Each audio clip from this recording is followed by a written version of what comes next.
Welcome back, and today we are looking at the Mark 24 Spitfire. Now, I've been holding this thing off for a while because it's simply not that fun to play. But with them lowering the Sabres and the MiG-15s, I thought I might as well do it now before they add those things at this BR, because then this thing will actually be, well, not unplayable, but you are not gonna have a lot of fun, because already you are gonna be struggling, because you are a Spitfire at the supremely balanced battle rating of 7.0. As a prop, this thing is quite good. However, the issue comes from the fact that you are a prop at 7.0 and you are a Spitfire at 7.0, one that overheats quite badly at lower altitudes, which makes it even slower, and the slowness is a main issue with things like this. The first clip was my bait into you thinking that I'm gonna show you these epic clips today. Unfortunately, this is what most reversals look like when you are at your own BR, if not at 7.3 or 7.7, because that is actually pretty damn common. When you are at your own battle rating, like in the game right here, very often you'll find yourself at medium to high altitude, like 5 to 6 kilometers, and then the game is already basically decided, and this is not a carry plane, it's a rat fighter that you kind of want to throw into a furball and just kind of wreak havoc. The issue is that a Meteor will do it better than this thing at the BR because it actually has a semblance of high speed retention, as well as the ability to kind of go fast in a straight line. Now we get the nice luck here of two people kind of climbing into us, and they kind of reacted wrong to me, so I ended up getting 2 kills, but you can tell that the game is over, and this is very often the case. Now I am gonna dive on this F80 because, well, he is not going too fast, and I thought, well, I'm gonna get an easy third kill here, because from this altitude I can actually somewhat reel him in because he's not going too fast just yet, and it is actually pretty fast in a straight line. Unfortunately for us, he's gonna end up licking the bum of one of the AI planes that are in my team. So, what are most games going to look like? Well, a bit like this. We come in, we try to be a little bit aggressive, so I'm not going to be climbing too much, and I know this is not ideal in the theoretical sense of flying this plane, but that's really the only thing you can do. You need to be aggressive, you need to basically decide the game before the enemy can actually start paying attention to you, because if they have the room and they have the ability to, you are going to be swamped and you are going to be out of energy. BI comes in, he does not have the ability to really force a head-on, so I'm going to be super aggressive in that, because the BI is single-handedly going to ruin my game. Of course, the 20mm does absolutely nothing against the rocket-powered plane that should implode if the sun gets a little bit too hot on it. But you know, we are not blessed with the luck today, and he is going to be flying off. F-84 comes in, another plane that I really just need to kill, but I'm not able to go for him without turning my ass towards the F2H as well as the BI-1. But it doesn't really matter what I do to the BI-1, because at the end of the day, it depends on what he does, and it doesn't really matter what I do, because if he plays it right, I simply die. And even if he doesn't play it right, I probably still die, because that plane is one of the most cancerous planes in the entire game.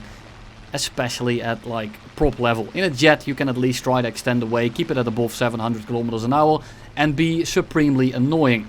However, with a prop, it's faster than you, it accelerates as fast as like an F-104S up until like 700 kilometers an hour. Yes, it only has 2 minutes of fuel, but if you've seen like the videos that I did on the plane, you know that if you just manage your throttle a little bit, you can make it last like 15 to 20 minutes if you are not in a very combat heavy scenario. So we break off, we get a little bit of distance, and I'm trying to see if I can re-engage the group here. I'm trying to get a little bit of altitude so I can actually dive on them. You need position, you need speed, and the speed of this thing is kind of lacking. At super high altitude, it's actually pretty strong, and I'll show you a clip of that near the end of the video. The issue is that no one really fights at high altitude anymore, and everyone just kind of stays on the deck. And on the deck, this thing is... it's like being handicapped. You need to cool your engine, so you either can't WEP or you need to open your radiators. You need to lower your prop pitch a little bit. All of these things basically hinder your top speed by like 100 kilometers an hour, and if you try to go your top speed, you will overheat so quickly that you basically explode your engine within the time span of what? 30 seconds when it's like mid-game. Sure, you can climb off WEP, fly off WEP the entire game and then really use it as wartime emergency power. The issue is that you are at 7.0, very often above that, and then without wartime emergency power, you might as well be a 6.0 plane that's up tier to 9.3. It's really not a great experience. A2D comes in, BI-1 is starting to do a little bit of an evasive action, so I'm keeping my eyes on him, seeing if I can maybe go head on with him.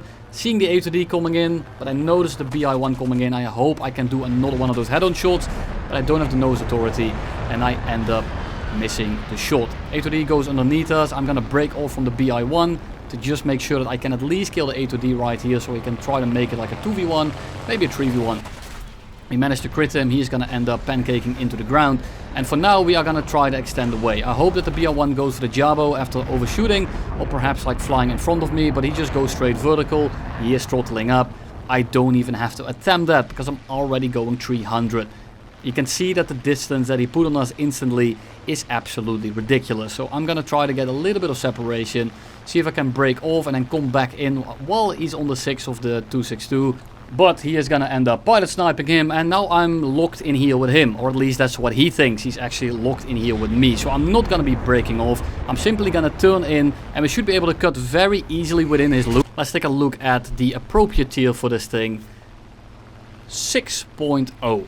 Full down tier, and then yes, this plane is pretty potent. I do think that the P-51H is still a better plane than this thing, simply because it's super fast, it's not limited by the overheat as much. Yes, the 50 cals aren't as strong, but overall I do think that it's just a more complete package. The Mark 24 does have niches where it does fit in better, like dogfights, low speed fighting and stuff like that, but overall I would much rather be in the P-51H. Now we kill one of them, we slap him out of the air, we just take his whole tail off. F2G gets on us, and I'm just trying to reverse him by kind of keeping my energy, so I'm not trying to slow down too much because I don't want him to simply dive to the deck and run away. I want him on my 6 for a little bit longer. Notice the Horton coming in, so I'm just trying to stay in front of him instead of really trying to go for the kill.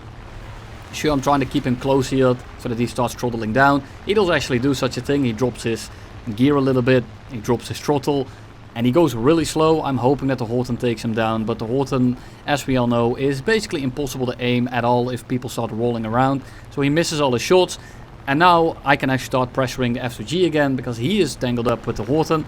And because of that, he's going to lose a bit of speed, a little bit of position, and he basically reverses himself because he is now in a 2v1. We dive on him. I do want the F2G out of the game because they are very annoying to deal with in this thing, like a lot of props, but this is one of those props that's super fast, very well versed in just kind of running away constantly. It has a good climb rate at low altitude as well. It's a plane that I do not want to deal with because he basically acts like a jet, even though this is a full down tier. And yes, you will run into the occasional F-80, the Su-9, the 262s, you know, the F-84s in those down tiers as well, because they are 7.0, which is extremely annoying. Luckily, this game there weren't that many of them, and we were actually able to somewhat play the game. Now, I noticed that the Spitfire is coming in. It's the Israeli one, so I know it's either a clipped wing Mark 9 or a regular LF Mark 9. Either way, it's gonna be a little bit more maneuverable than us. So I do want to be careful of that. I do want to look if he has clipped wings or not. If it's the regular wing Spitfire, he will compress a hell of a lot more. If it's the clipped wing, I can actually drain him of speed. Now it's the clipped wing.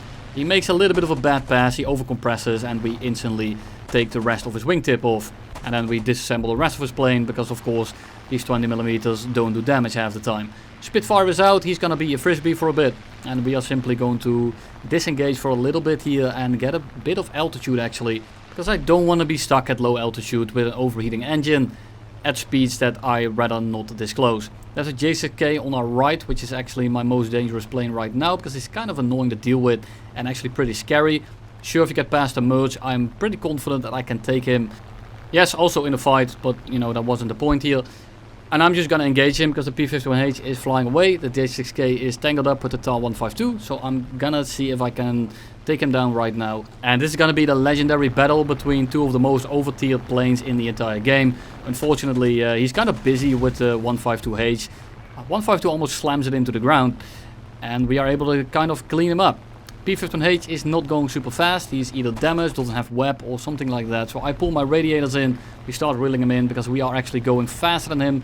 And the acceleration is about the same. Like if you're going much faster than them, they are probably not going to be out accelerating you. They are not going to be outrunning you. But it is a little bit sus.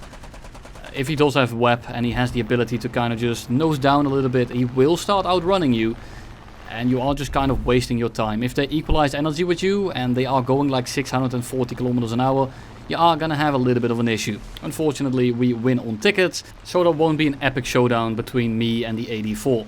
And here we are again. This time we are at high altitude. And this is what I meant. So we have a P-51H in front of us that's really not keen on fighting on us.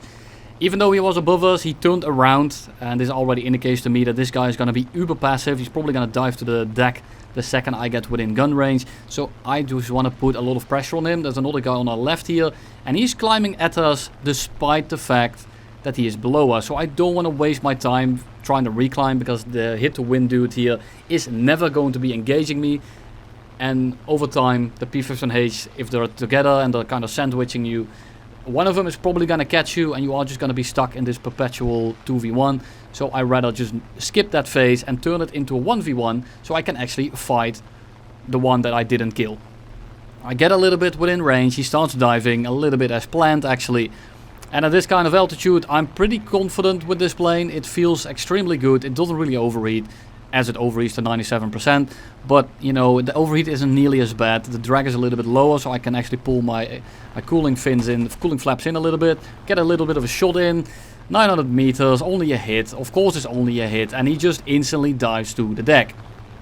Now, by the way he's diving, I can tell that he is gonna pitch up the second I do so as well. So I'm trying to keep my eyes on him. I'm trying to bait him into flying back up. He isn't really taking it. He is just severely scared, I think it is.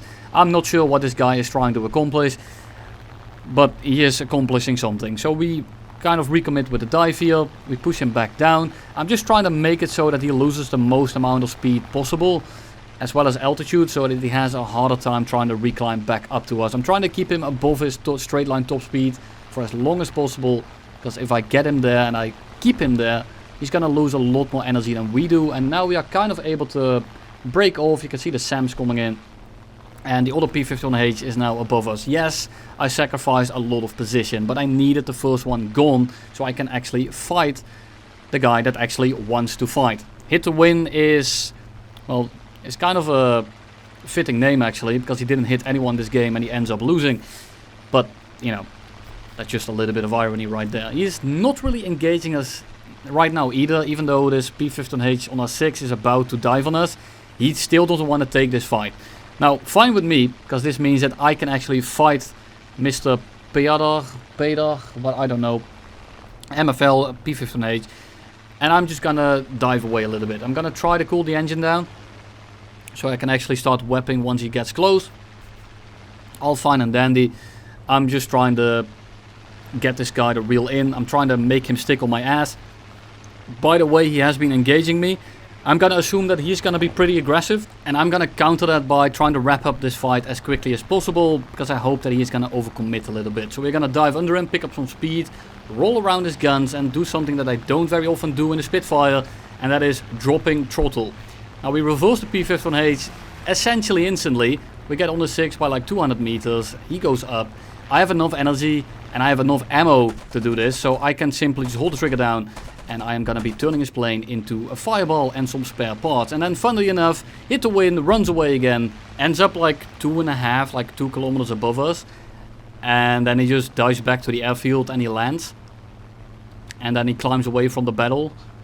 And by climbing away from the battle, he loses on tickets before he gets to like 4 to 5 kilometers. I'm not sure what these people are doing, but you know, thank you for the free win. Another down tier, this time on a hotter map, so it's a little bit more annoying. We have an F8F, we have a massive furball going on, and this is where this plane is pretty decent at.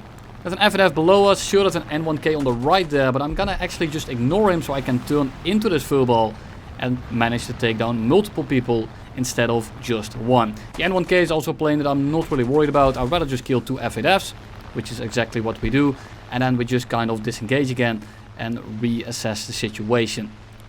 Sure, we didn't kill the N1K, but we got 2 F8Fs and we still have a decent amount of position as well as altitude. I'm looking at Maximus there in his F8F as well, seeing if he wants to engage us, see if we can turn it into a 1v1. It doesn't seem that way. He's engaging my 2 friendlies, the G56 as well as the TAL 152, so we are able to turn around as well and pressure the LA9 as well as the F8F, which actually have a bit of an energy disadvantage, especially Maximus. He's doing a helicopter, he's trying to hover in place. He's not gonna maintain his energy very well doing that, so I'm gonna be ignoring him. And instead we are gonna actually commit to this dive to help out Mr. Turbocharged in his overtiered G56, because he has an overtiered LA9 on his 6, which has an overtiered Mark 24 on his 6. Kind of funny, just overtiered planes all around. LA9 here is on the 6 of the G56, and that thing doesn't really compress. Neither do I underlead a little bit, and by the time I am able to well, notice that I'm underleading. I'm compressing to the point where I'm not able to pull the guns on anymore. After that we turn around, we lose a bit of speed, we are out of the compression zone, and then of course we can simply slam the elevator and pitch directly into him. Now we have Mr. Aimless here, who has been running away for the last 2 to 3 minutes despite having the ability to kill us, and of course he doesn't start engaging us until he reaches the airfield.